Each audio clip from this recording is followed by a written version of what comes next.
Okay, now that beautiful meat we just cut today, we're gonna make an amazing meatloaf. You get about 2 pounds of that ground round, you just ground up. Put 1 egg, about 3/4 of a cup of finely chopped onions, spoonful of tomato paste. Save that and use that later. A little bit of garlic. Let me grab another spoon.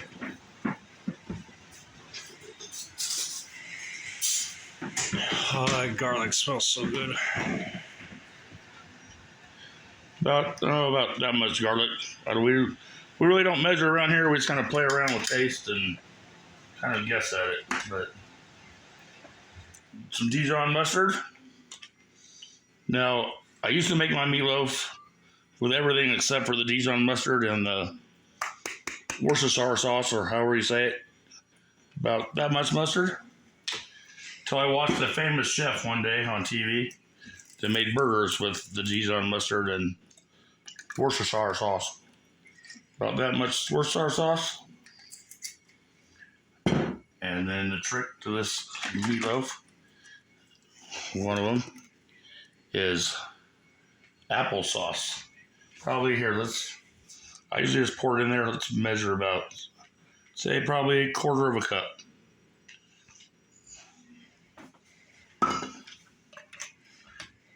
Now, instead of all breadcrumbs, what I use is a little bit. The breadcrumbs seem to make it kind of mushy. Use a little bit of Italian breadcrumbs. And then cornflakes. Take your cornflakes.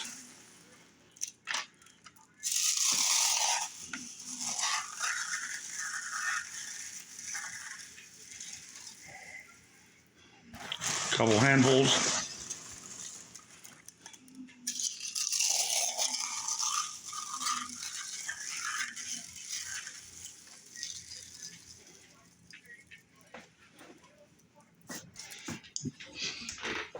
A little bit of salt.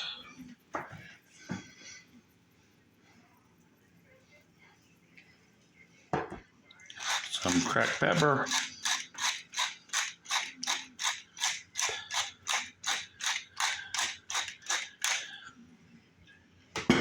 Preheat your oven to 375.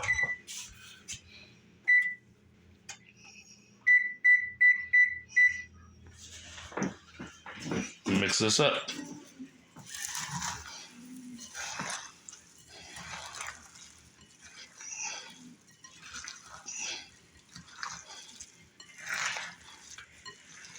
Have some friends that come by all the time.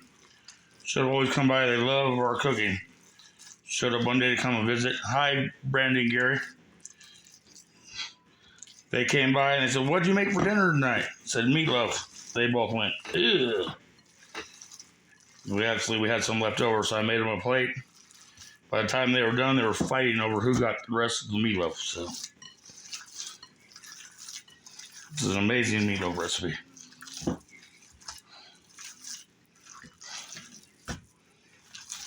Everything mixed in there really good.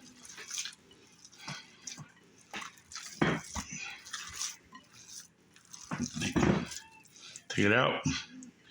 Make yourself a nice, big, compact ball out of this. Big old meatball.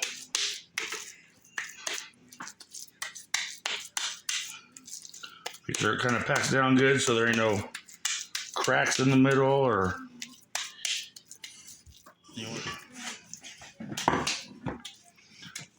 Take a pan like this instead of forming it. Take this pan, get your big old meatball, hold it up here, throw it down in there. Look at that. Perfect freaking loaf. Let's make a little slit in the middle. Take some more of your tomato paste. Spread that around on there.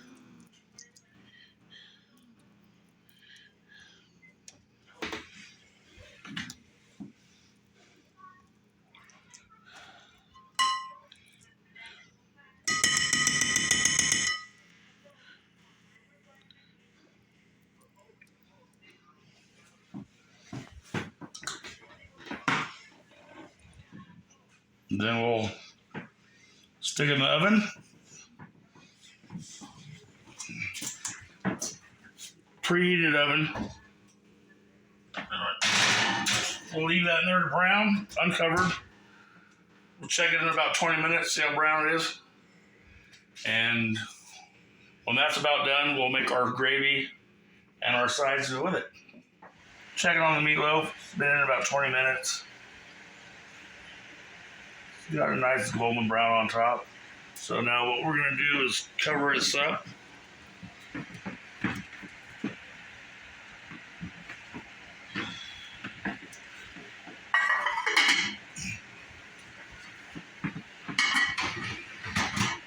Leave it for about another 15-20 minutes. And then we'll take it out to rest and we'll make the other stuff while that's finishing cooking. Okay, we're going to make our cream and gravy. Half a cube of butter. Get it melted. Spoonful of flour. Wait till it gets really hot. So you want this to mix in good. Mix that flour in towards like a paste. We're gonna take a shot glass full of, so you got that nice consistency there. Shot glass full of cream sherry wine. Put that in there. Ooh, that smells good. Cook that off a little bit. And then you're gonna get some milk. When you do this, you wanna put a little bit at a time. You don't wanna put it all in at once because you'll have lumps. So just keep it and kind of roll your spoon, getting all the lumps out. As it thickens up, add more milk.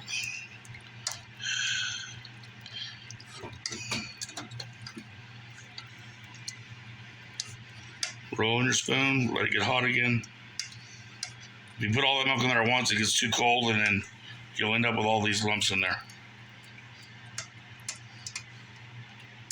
So and a good trick is to roll your spoon. See how I'm rolling that spoon? And smashing all that stuff to the bottom, getting all the lumps out. It's a trick my mom taught me when I was really young. You gotta roll that spoon and smash all those lumps out of there. See how thick that's getting? So now we add a little bit more.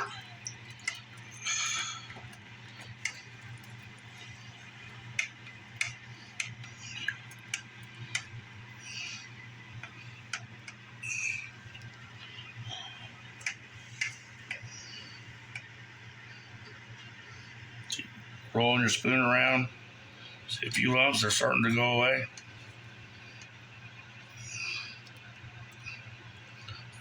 It's pretty thick.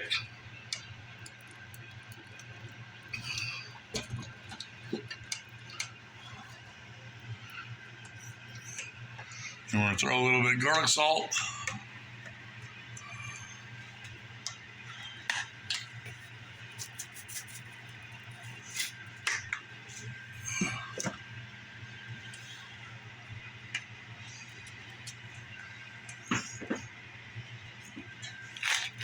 Quite a bit of I like a lot of black pepper in my gravy, but black pepper. Keep stirring it. Look how creamy that's getting.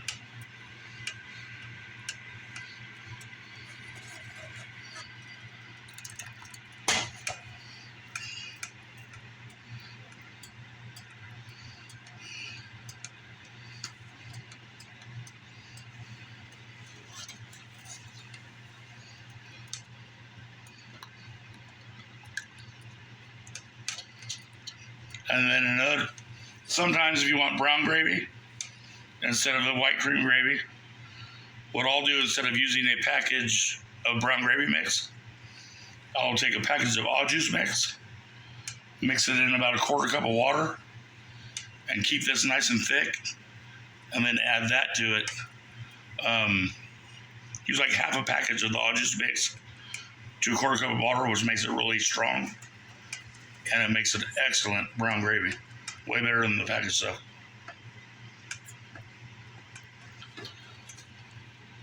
So there we go. It's getting pretty thick again. However you want it. Thin that out a little bit.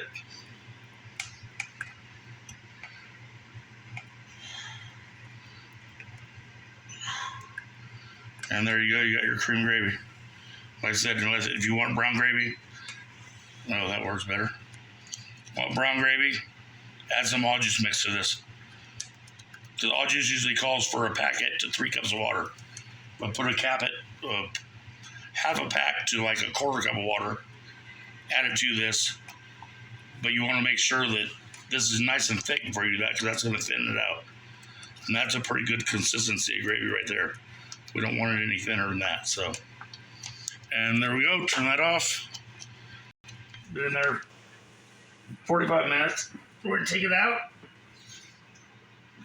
Leave the top on it.